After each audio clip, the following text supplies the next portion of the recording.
Hey brother, how you doing, man? I'm good, man. How are you? I'm doing great, man. I started this podcast, but I've been wanting to start it with you. We've been talking for years, man. Yeah, I know, dude. I mean, we've been trying to talk about like getting this off the ground, and finally, just like it happened to work out. Yeah, I'm super stoked, man. How are you doing? I'm good. I poured myself a coffee, got my water ready. Just kind of just like mentally got in the zone. Hopefully, I don't stutter too much because it happens. Sometimes I'll go to premieres and stuff, and they'll like ask me questions that like I don't fully know the answer to yet in my head. So I'll start talking faster and like looking for big words or something. So it can kind of mess me up. But I'm pretty chill right now. So I'm excited to get this going.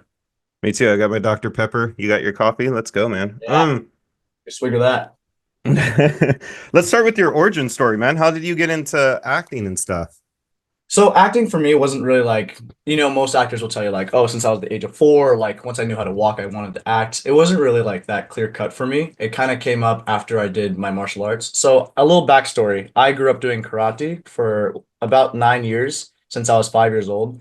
And around the time of like COVID was when I had that big shift into acting because the main thing I wanted to do was be a performer. I was like that I had most fun doing that. In school, I did theater productions.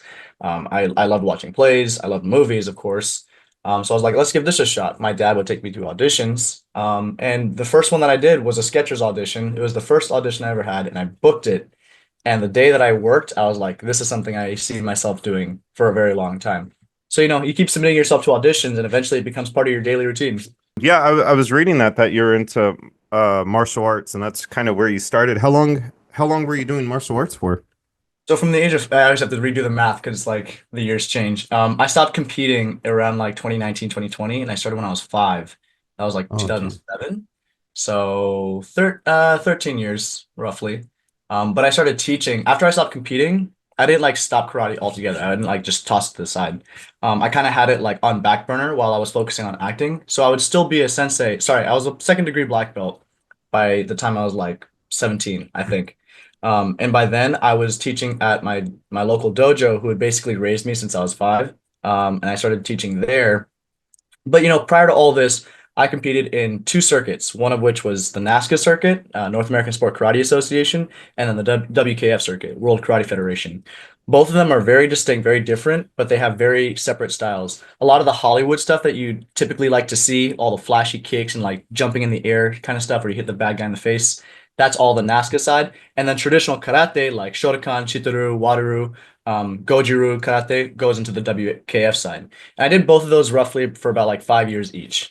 Nice. So did you start doing like martial arts and films before actual acting or? So I guess I kind of used karate as like my main selling point because I wasn't an actor yet. I was doing a lot of like commercials that didn't require lines, didn't do as much with like other people. It was kind of just showcasing my martial arts. So in a way, yeah, the martial arts was basically my selling point for me to be like, okay, you could use me for this commercial because I can do this, this, this, this, and this. And they're like, cool, we want that for this, cool Skechers commercial where kids will think that they'll be able to do backflips and front flips off stairs. Obviously, we don't condone that, but putting that into a commercial is something that they definitely look for. And that kind of it basically launched me into my acting career because I still had the abilities to do so, but I also wanted to learn and take up acting as well because I found that to be a really cool um, profession that people had. It was something that I was curious about that I had like no understanding of whatsoever. Did you have an agent or a manager when you were on your first few projects, or did you somehow like how did you get your foot in the door from martial arts to acting? The chronological order of all of it kind of escapes me sometimes, but I'll try to like do it as much justice. I had my first commercials, maybe like the first 2 or 3, like just me and my dad sending me to auditions, seeing if I get it. Somewhere down the line, we started dipping our toes into the water with like Nickelodeon, Disney kind of open call auditions. So we needed a manager to kind of guide us through that. We had seen like maybe 2, 3, 4 managers prior to then. And actually, I think, well, according to my dad at the time, they wanted to hire me, but he just wasn't feeling it. It wasn't someone that was known. Today, now I'm still with the same manager that I met when I was like 13 years old, Miss Tina Treadwell. She's she saw me and well, the thing is with managers and agents, you don't just like get booked based on like what you've done. You also like do a monologue for them, kind of like show them your acting chops, so to speak. I did my monologue and she was nice about it at the time, but like, years down the line, she was like, "Yeah, dude, you were stiff as a board. Like you could not say lines and also like not stutter and like shake your hands and stuff."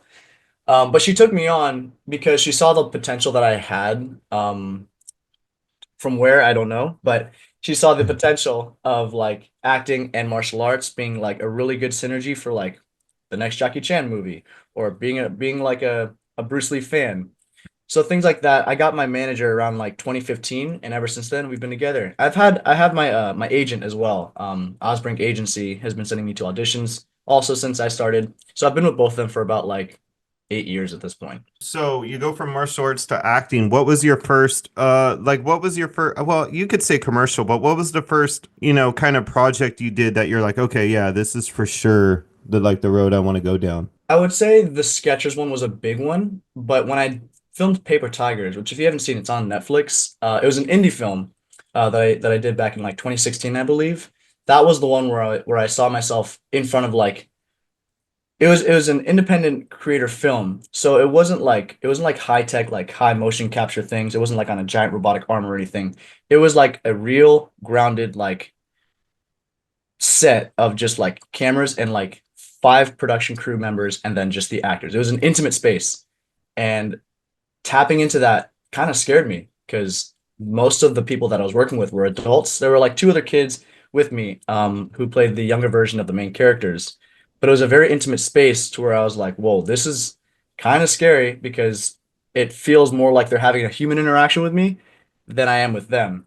And I kind of took the challenge on myself where I was like, if I can continue pushing myself to go for this goal, I want to be able to have that level. So I think I take a lot of inspiration from like the other actors that I've met from when I was a kid.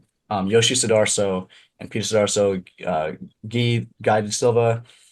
Those guys are like my idols because they did the same thing I did. They act and they do stunts, which is kind of the realm where I'm like, that's really cool. Like that's really freaking cool. So I think once I filmed Paper Tigers, that launched me into my next project, which was Warrior, and that I played. Actually, I did martial arts, but it wasn't the martial arts that I was familiar with.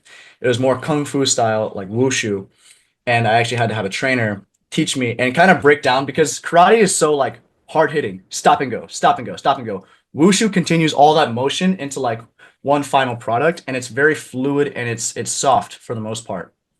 So learning that soft style of martial arts actually like made my understanding of it go a lot deeper, but it also like accentuated my acting because now it's something that's completely out of the realm of what I'm familiar with. I had gone over all the tricks, all the karate things that I had been comfortable with, and they said, "Cool, we're not going to do any of that. You're going to be doing ancient Chinese kung fu, and you're going to have a cue." Which basically means that it's going to look like my head's bald and I have a long ponytail at the back here, which was the hairstyle of the 1800s. It was super cool. And I think The Warrior definitely did that for me in terms of like interest. But then Dahmer happened, and oh my God, my whole world flipped upside down. Working with Evan Peters and Ryan Murphy is just something you cannot like. It's a once in a lifetime experience for me, and I'll never forget that. That's something I'll always treasure.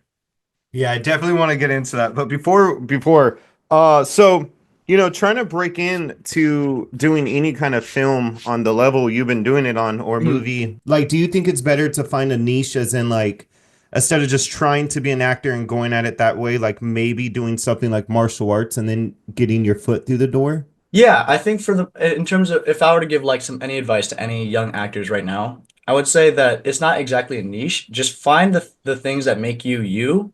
Find the things that like kind of give you your personality and go with that. Run with it because without karate, I wouldn't have like stepped into the world of acting.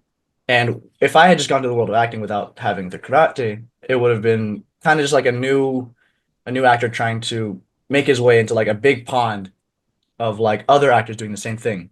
Find out what makes you separate from other people and don't try to do everything at once. Don't try to like go singing, dancing, and then like I don't know, basket weaving, something like insane that like sets you apart. Find the things that you truly enjoy and find yourself where you can be good at something, where you excel, and then run with that. Because in my personal opinion, we all have the ability to be like the best at something.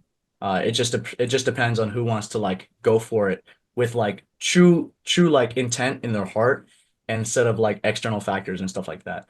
And I'm kind of like soul searching that stuff right now. I mean, I read about acting now compared to like when I was doing it at like age 14, just like doing it willy-nilly. I find like a lot of the things that I do better at are the things that I personally push myself to. It's what you do behind closed doors that really show. So yeah, find those things especially that make you special, I guess. All right, brother. Let's get into the crazy stuff, Yeah, let's life get into changing the nitty stuff. gritty. How did you hear? Was it your agent? How did you hear about Dahmer and Monster and the TV show? It's super crazy because you would think that a big show like that, like they would either reach out to you or like find something that like makes you like, oh, we saw your picture and we saw your headshots. We want to have you for this role because you just like looked the part. No, man, it was just the regular audition that like every actor gets. If you don't know, we have this thing called like Actors Access or Casting Networks, Casting Frontier. It's the apps or websites that allow you to like get like see the auditions that your manager put out for you. Or if you don't have one, you can like look out and see what they're casting for right now. So there was a casting call called Monster, and at the time I didn't know what any of this was. I was like maybe 17 at this point, 18. I didn't know anything about Jeffrey Dahmer. I didn't do the research, and they didn't tell us what it was. So I was like, "Oh, this is gonna be about some kid whose friend is his best friend is like a some sort of like imaginary monster thing. It's gonna be super cool." And then I saw the sides that they gave us, which is like a portion of the script, and I was like, "This is a little deeper than I thought." Who cares? Let's just go for it. So I did it with my friend. We both submitted at like midnight, and that's our typical rule. We he meets up with me. We get like some snacks at the like local grocery store, and then come back, eat, and then go through the sides, submit, and that's it. Come to find out, like 3 months later, which isn't typical usual, because usually you get a turnaround time of like 2 weeks. 3 months later, in the next year, I get an email from my agent saying, "Congrats, you were the pick for Konerak in Monster, the Jeffrey Dahmer story." I was like, "Which audition was that?" I seriously had no idea. I was like, did I audition for this? So I like scrolled back through my thing. I was like, oh, it was this one when I did like so and so. Okay, what is it about? He's like, you don't know? I was like, not really. And they're like, this is the 1970s to 1990s serial killer from like Milwaukee. And I was like, I'm not aware. She was like, do your research, sit in your chair, lock yourself in your room, and find out everything you can about this. So I was like, okay, bet. Did that, locked myself in, and for like maybe at minimum 1 hour, but like sometimes 4 to 6 hours a day, I would just be researching, watching documentaries. I watched My Friend Dahmer. All the like iterations of like what happened back then was like new to me. And I was like, oh my God, this is completely outside the realm of what I'm used to. So yeah, I mean, I didn't really know what I was getting myself into yet, but I got it just like everyone else did. Simple audition, simple submission, and then just 3 month turnaround time. Yeah, that's crazy because I grew up knowing very much about Dahmer, and my mom, would kind of like, make sure you call us when you go out, Mhm. whatever. And Right, of and the story course. she would tell us about Dahmer was actually your story. You know what I mean? Really? So that was always Oh my really God. crazy. Yeah. Yeah. Um, Yeah. let's go back a little bit though to the audition. A lot of people that watch my channel or my friends that are all into this or more at that auditioning level. Yep. What do you do for the auditions and like your self? Are you recording yourself in just your room? Like what some advice you would give? So I use like my own like it's a big tripod, it's pretty industry sized. But back then, I would just read through the audition, go over like what my character wants, what my other character wants, what the relationship is, and try not to overcomplicate it because I have a tendency to do that. I kind of put myself so far into like the details that I get basically drowning myself in it. I focus on like the main three things, which is typically like an Uta Hagen style. It's like what do I want, what am I going for, and what am I doing right now. It's just the three basic things because when you're as a person, you don't really think about like your whole history, your whole background from back here. You just think about what you want to do right now. I'm talking on this podcast to this person, which I've known for a while. That's it, right? So I guess it's you complicate it and then you simplify. Complicate, simplify, simplify, simplify, simplify. That way, you don't put so much effort into what you're doing. It's more so what we see you trying to put on the other person. Because we can watch a monologue and see like all these emotions come out of a person, but unless it's dialogue and unless it's someone else affecting the other person and then the other person affecting the other person, then you have a little ping pong match of like wants and desires, responses, information, new response, and like different emotions bubbling up to the surface. That's kind of what they want to see. At the time, I didn't know that. I was simply trying to like speak as cool as I could to get the casting director to want me, which is a very rookie mistake. You go to these auditions and you think, okay, how am I gonna make the casting director really like me and want me and have the best aura in the room, right? Instead, focus on the basics, the fundamentals of like acting, and you'll see the growth kind of spurt out here and there, and then you'll kind of come to more realization. I think the best thing for any audition person is just go in there with like just good vibes anyway. I mean, there's so much that's already out of your control, like whether or not the show gets picked up, whether or not it's gonna get greenlit, whether or not they're gonna cast this person and so they need the other person to look like this. There's so much out of your control that the only thing you can do is give your best performance that you can put out because that's essentially the product that you bring to the table. And don't worry about the rest of it. Once you walk outside that door, rip up the sides, throw it away, don't even think about it because at that point there's nothing you can do. When you got casted in this or anything, Mhm. what do you think is making your audition stand out? Kind of what you just said.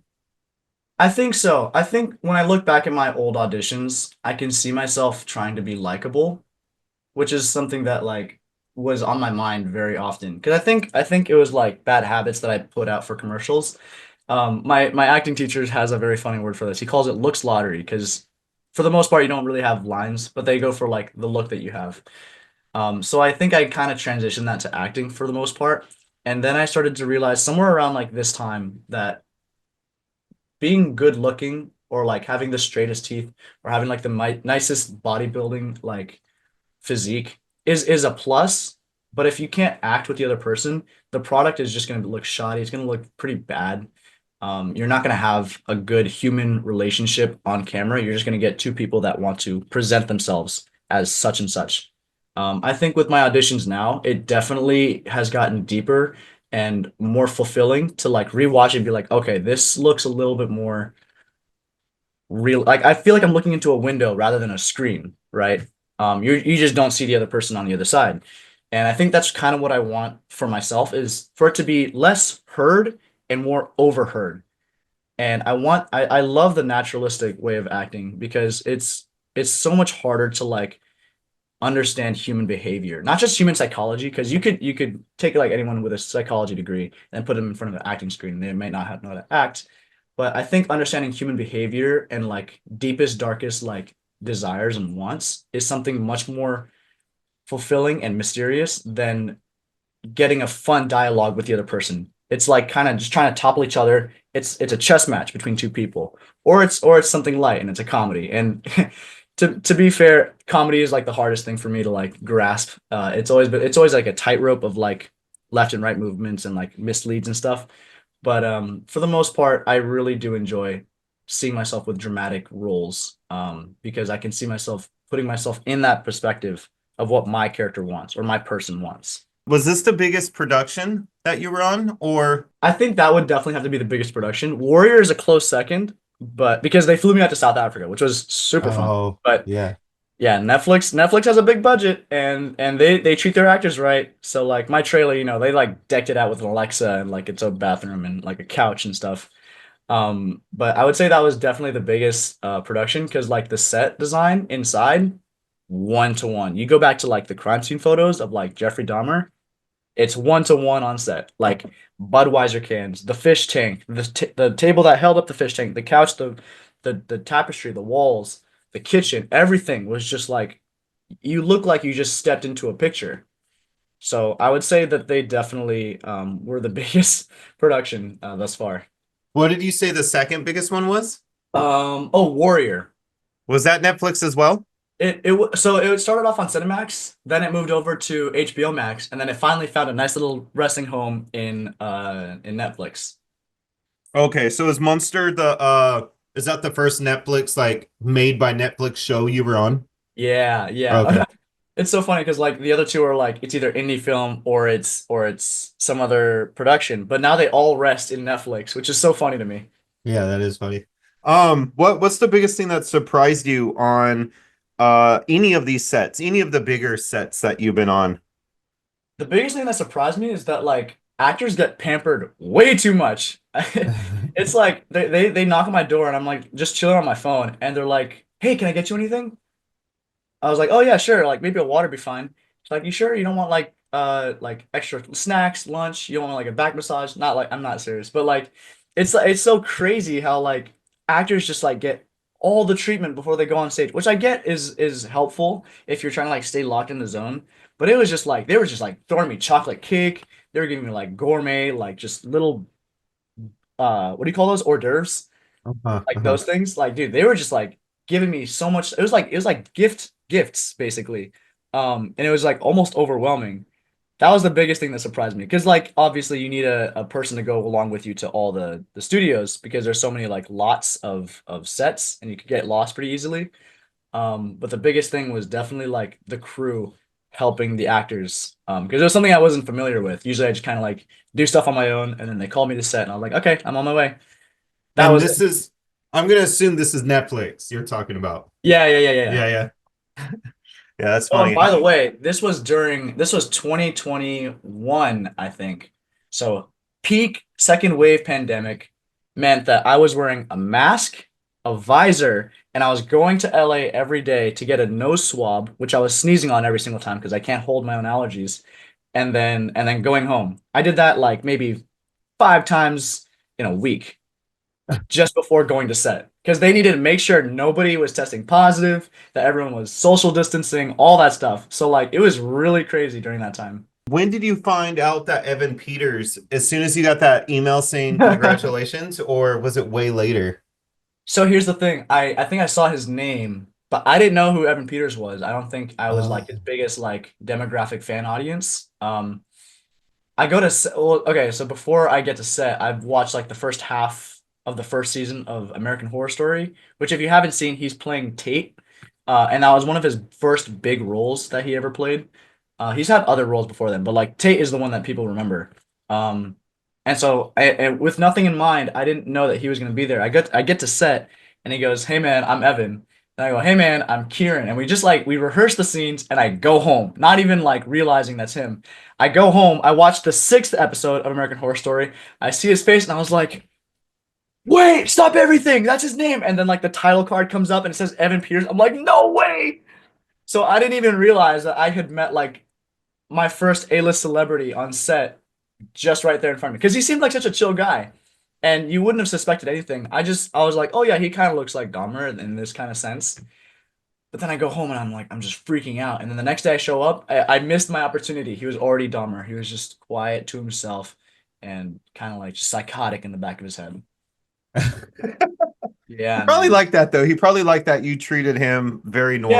You know hopefully, what I mean? hopefully so. I think if I had known prior to that, I probably would have like been super like awkward, like, "Hi, I'm Kieran. I've been a big fan of you since 2 weeks ago." Talking about how he just like kind of switched by the second time you met him. How did you get emotionally prepared for your role? Because it was pretty heavy and dark. I think for me, I don't. A lot of actors have different styles of preparing. Some people like to go, okay, I'll see what comes to me in the moment. As long as I know like what this person wants, what that person wants, we're good.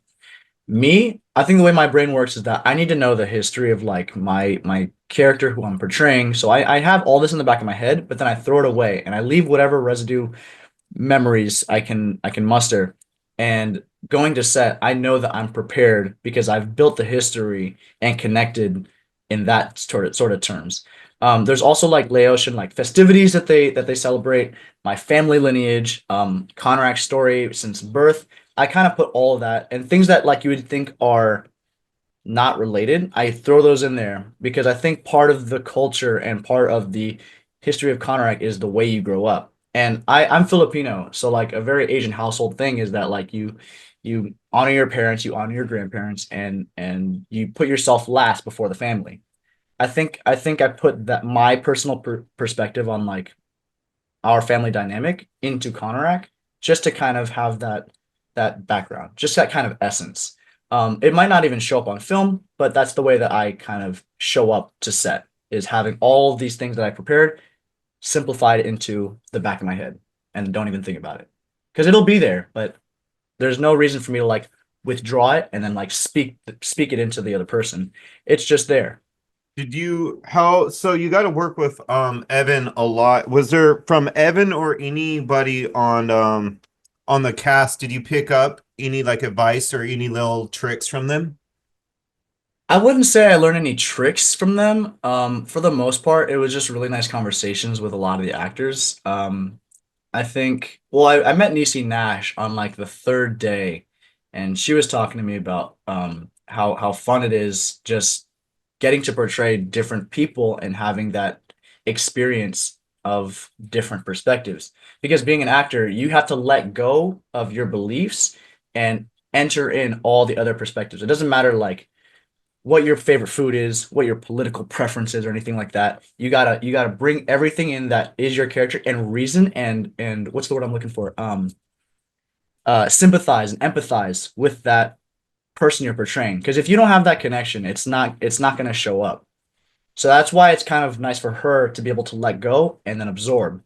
For Evan, I don't think he spoke to me as much simply because of the fact that when he's portraying Dahmer, he I don't think enjoys breaking that up. I think he builds that up from the ground. And I think that's one of the biggest things I took away just from observing him. He doesn't talk to me to like get to know me. He talks to me to get to know Konerak. And that's the difference between like an amateur versus a professional. But luckily on the last day, he kind of broke it up a bit. It was like already finished up with me. He got to know me, got to know about my karate history. And at the very last day of set, he was like, "Yeah, man, you're a really great actor." And that stuck with me to this day. And I still remember it. Like we were sitting in the van on the way back to like base camp, and he said that, and I was like, "Dude, this is what I want to do for the rest of my life. This is everything that's gonna hold it down." Yeah, that was the biggest thing I took away from him. But Niecy Nash was very, very helpful as well. How much did you I'm so sorry I can't remember his You're name good. and You're good. it's actually funny because I he's actually seen some of my short films and stuff because he lives in Fresno, your dad. KP. Yeah. Yeah, How was your yeah, dude. family and he's a really cool guy. You know, I've He's met him like awesome, several right? times. Yeah. Yeah, How yeah, was yeah. your family? Did you get close with them? Your family, your Oh yeah, oh yeah. yeah. After we filmed, we would have like family dinners at like one of the houses. So like it would be the mom, the dad, all like as many sisters as we could bring, as many brothers as we could bring, and we would just like have a nice little potluck together and just sit and talk. Even the dialect coach who was Laotian and taught me how to speak some Laotian words would show up for us because he kind of brought us all. He was like the glue to everything. But yeah, me, KP, Pet, and Braden got really, really close. Even like Scotty and Samlet, we're all still really tight knit to this day. And another part of the Dahmer fam, sorry, that's what we call it, Dahmer fam, was the deaf community. We have Michael Anthony Spady who does the scene of sign language, and then Rodney who also knows how to speak sign. They got really close with us too. So it's kind of like a mixture of the two areas combined into one. So we have like the Laotian and Filipino group, we've got the deaf community, and we just mush it all together and call it Dahmer fam. That's cool. Yeah. One thing to Yeah. add, me and Braden got super close because we were the only two Filipino boys on set playing Lao. So we bonded instantly. He plays my older brother, but I'm older than him. So we kind of like joke around about that so much. But yeah, he would definitely be like the closest thing I have to like a brother right now. Yeah, that's KP too. He, he's never been in any of my stuff, but been in a lot of my friends' stuff. And Yeah. both of you guys were like breaking my heart, man, watching it. You guys were really good. But the direction, how was like the directors and how much direction did they give you guys on set compared to like how much they kind of let you guys just like, once you know the script, do your own thing? That's a really good question because it kind of comes down to not just the director, but also the writer and like how much you want to honor that. I think we stayed pretty tried and true to the script. I think every now and then we would like throw in some like other wording. Not because like we forgot the words, but because, it didn't feel natural for our character to say that. And we would play around with it, go back and forth with the director. He was pretty lenient on most things.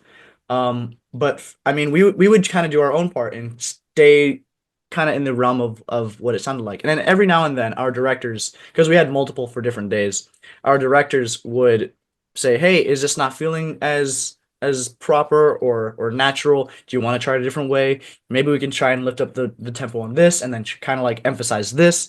It was more so like a teamwork exercise to see what is the best product we can make for this scenario right here. Or maybe what's not apparent to us yet that we can kind of play around with.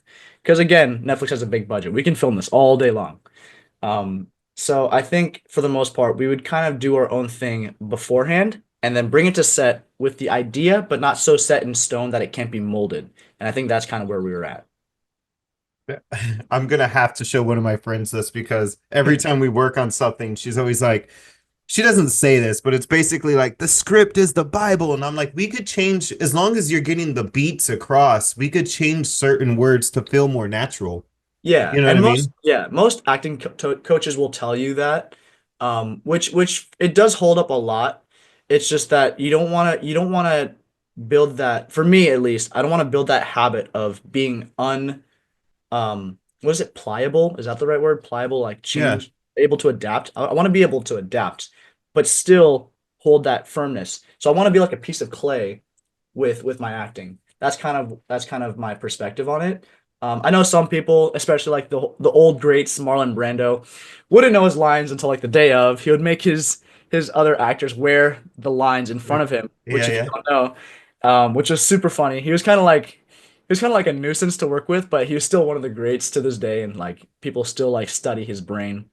But yeah, I think for me, and especially like the atmosphere of acting today, I think it holds up a lot of value to like be true to the script, but not off a cliff. You know what I'm saying? Yeah. Don't go 110% for the script. What was the longest day you had of filming? Ooh, longest day. Longest day or longest day that it felt like filming. Well, Um, yeah, longest day, and then we'll go to that in a minute. Longest day of filming. I don't know. I think it would definitely have to be somewhere when I filmed Dahmer because that's when I got out of being under 18 and I could finally work over 9 hours. I would say the longest day on that particular set was probably the night scene. We had to do like scenes from like I think 3 p.m. all the way up until like 4-ish a.m. AM? a.m. Because this is why it felt the longest. I was wearing tidy whities, like 1990s type tidy whities. So they're like hunched up and I'm wearing a blanket on me and we're not on set. It's not air conditioned. It's not like set to 72 for your butt. We're sitting outside I'm sitting outside on a concrete step for an actual apartment building that was used as the outside exterior of Dahmer's apartment. So it is 3 a.m. minus 40,000 degrees cold, and my bare butt is sitting on the steps made of concrete. So like it was almost torture, but I was like, I can endure this. We filmed all the cop scenes, all of like Dahmer coming back, bringing me to the room, laying me down on the couch outside. We did all that in a single day. And yeah, I was like falling asleep so much that like by that point I was like, okay, I need that crew back. I need like 5 cups of coffee on my trailer desk ASAP. And yeah, luckily I had some of like the family members there that day. I obviously had the girls and Niecy Nash and like I obviously couldn't like socialize with Dahmer, but I had some crew members as well that like were able to keep my spirits up. Because I get very sleepy very easily. So it was very nice to have them around on that day. But definitely I think it was maybe the fifth day of filming because I think I had 2 days and then like a week of like 3 straight days and then like maybe 6 or 7 days after that, like in different periods of time. So that sounds like it was the longest and hardest. Yeah. Was it the Yeah, hard? Yeah. I What would say so. about emotionally? Because like Emotionally? yeah, like I said, you're doing a lot of dark things. This is a story I grew up on as like, hey, you better check in with your parents and stuff and not go with Yeah, anyone crazy. yeah. Um, how was like yeah, what was emotionally the hardest? So for me, it would have to be the fourth, or wait, two, three, four, fifth, sixth day of filming, where we had to replicate the drilling scene. And Yeah. that one actually was so bad that even the makeup and hair artists that were watching on the screens outside the stage were like, I couldn't even watch seeing the drill like approach your head. It's made of rubber and it was completely bendable, but they had it on a drill bit so it could easily spin. But that was the day that like Evan let out all his like inner turmoil onto me. And in ways that I can't say for your podcast for different multitude of reasons, he was yelling obscenities at the wall, at door frames, never at the crew, but at one point definitely to me. And I know this because he was 4 inches from my face and looking me dead in my eyes and pointing at me and just yelling it at the top of his lungs. It was some insane stuff that day. Where I emotionally was just it got me afraid, but I knew that I couldn't have that fear in me yet because of the delusional state that he had already put me in. But it definitely had me on edge for when I had to get up and leave the apartment and try to get home, which was, of course, my destination. That was the heaviest hitting scene for me. Um, yeah, nothing tops that at all. How did you feel acting? Because I know you're very much in the space mentally while you're doing it.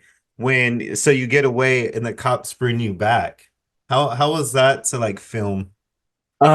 It was weird because obviously I know the history of it, and I was like, I can't believe like acting it out like this really happened. Like it's just it seems so unbelievable. I think this is why a lot of people connected with the show is because it seems so out of touch. But then you remember this is a nonfiction story that's being done to accurately portray what happened, which I think is very important. When I did this with the cops and with Evan hoisting me on his shoulder, I actively tried turning towards the door, which you can kind of see if you rewatch it. I'm like kind of looking off to the side and I'm pulling on him, but he's pulling me back.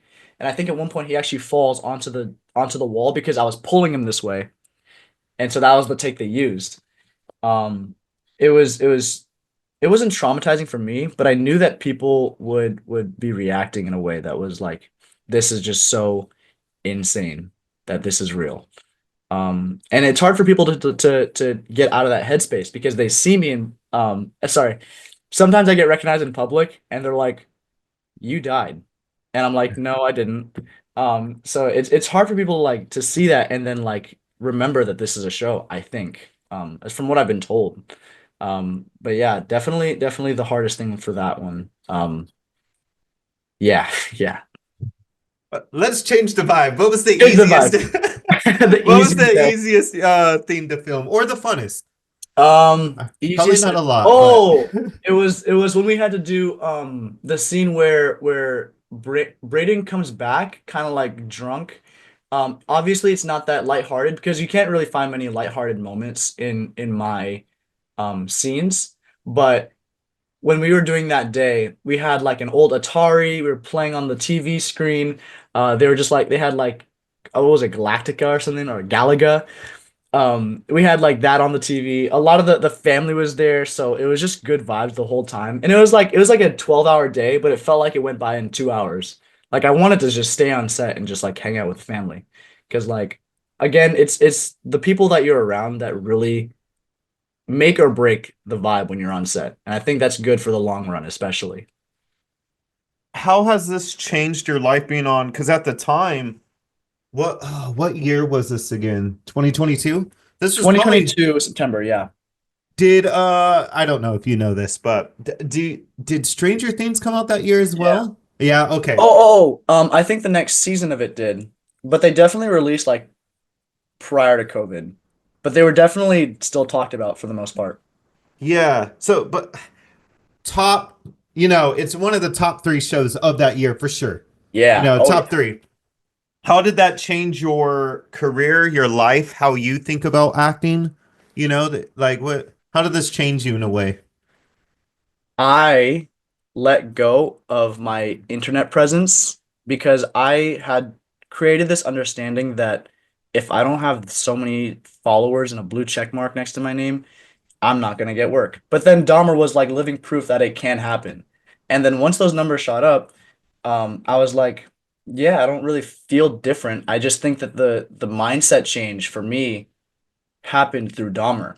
And I think once the whole production had ended and like the show came out, it wasn't so much that like the show was doing so good.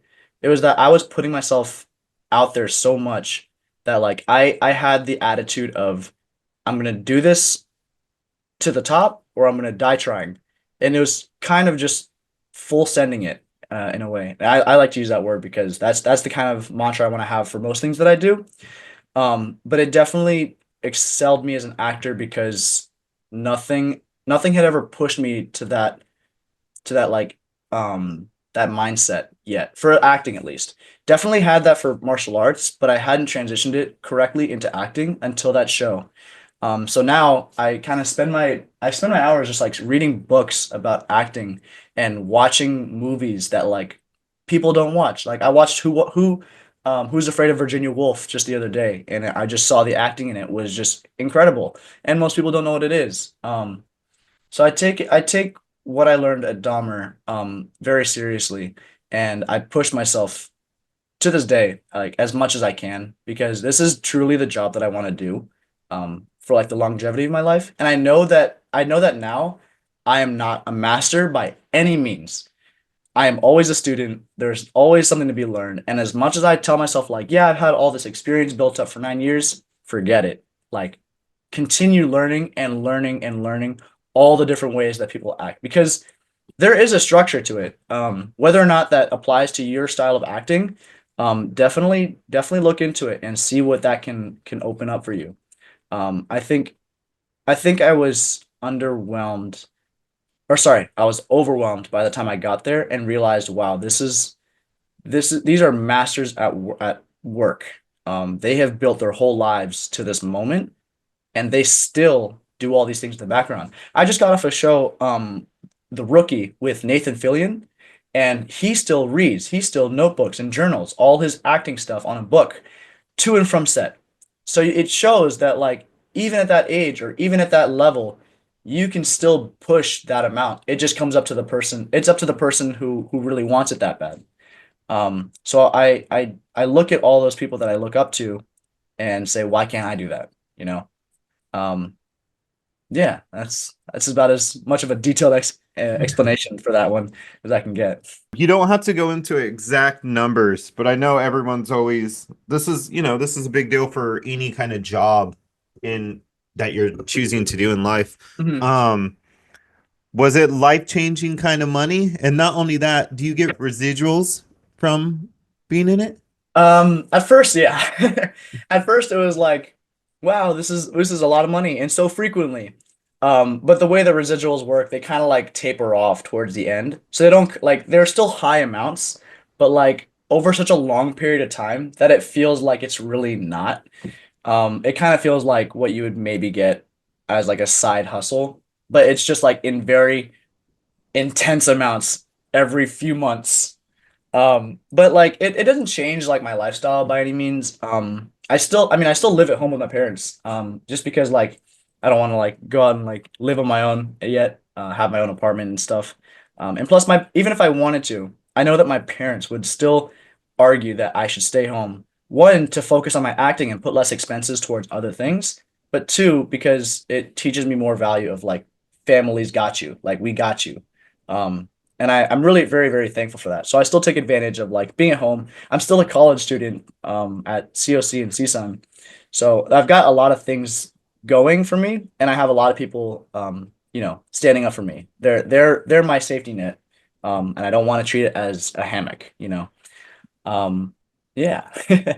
So if someone came up to you right now, one of your friends, let's say, and said, Yeah. "Hey, I want to get on a Netflix show or a streaming show, an independent movie," what's some advice you would give them? Start with open call auditions, do short films, do student films, see what it's like on set, and then just learn, learn, learn.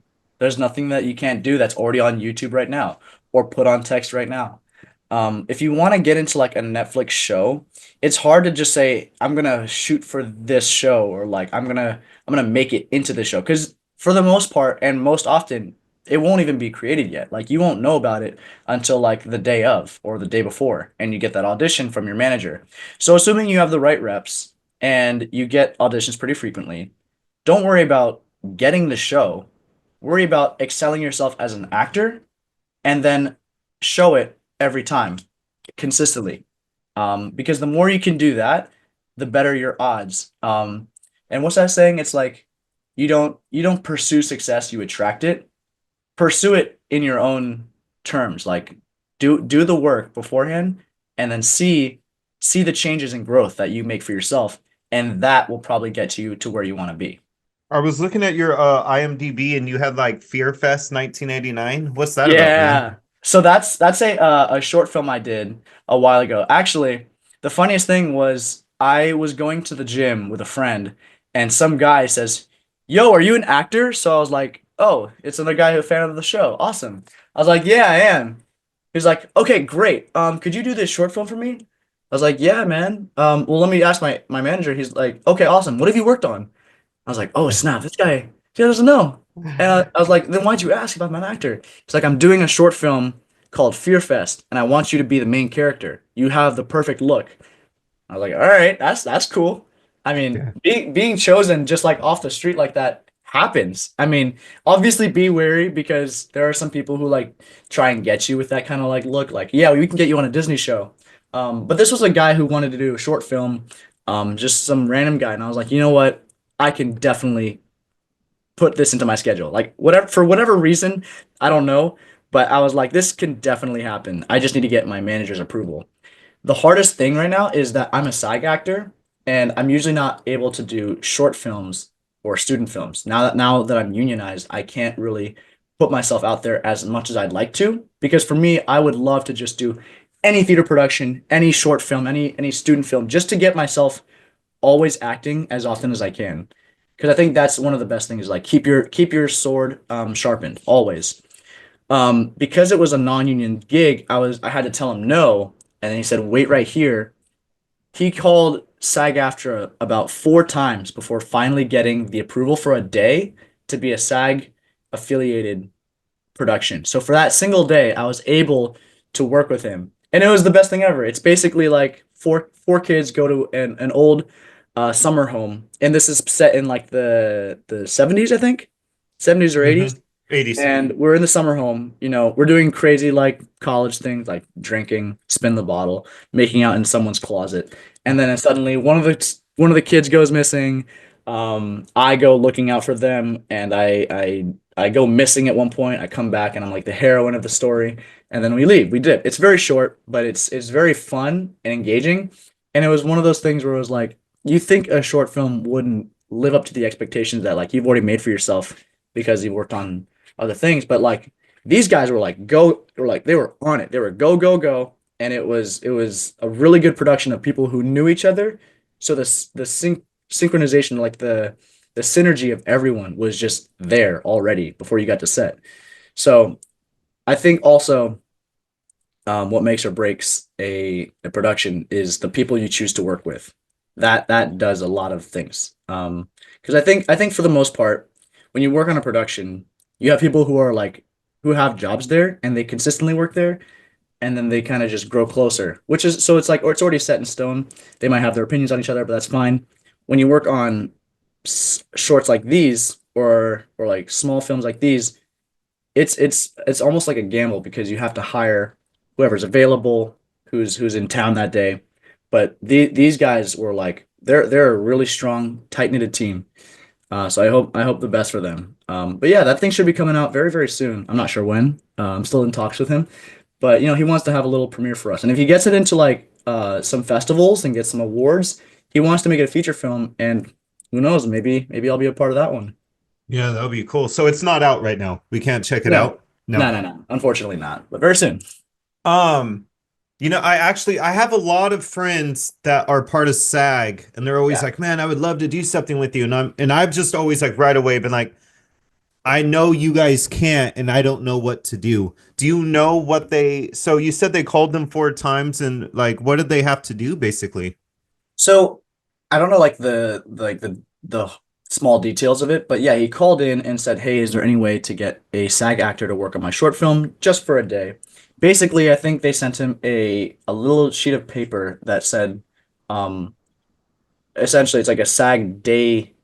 uh I don't know if he had to pay a fee or something, but he just needed to have me sign off on it and then say that he will pay me the SAG amount, Oh, okay. which would be allowed. So it wasn't like he made his film a SAG affiliated film. He just allowed it for a day to be affiliated with like a SAG or union actor. Got it. Yeah. Um, what? So you're very good at dramatic, man. You did so good in Dahmer, Oh, but appreciate it. do you still want to go down that road, or do you want to kind of do like martial arts, like an action film or something? I really love the dramatic aspect of acting. Still working on myself for comedic. But definitely would be a milestone if I can get a lead role in an action film.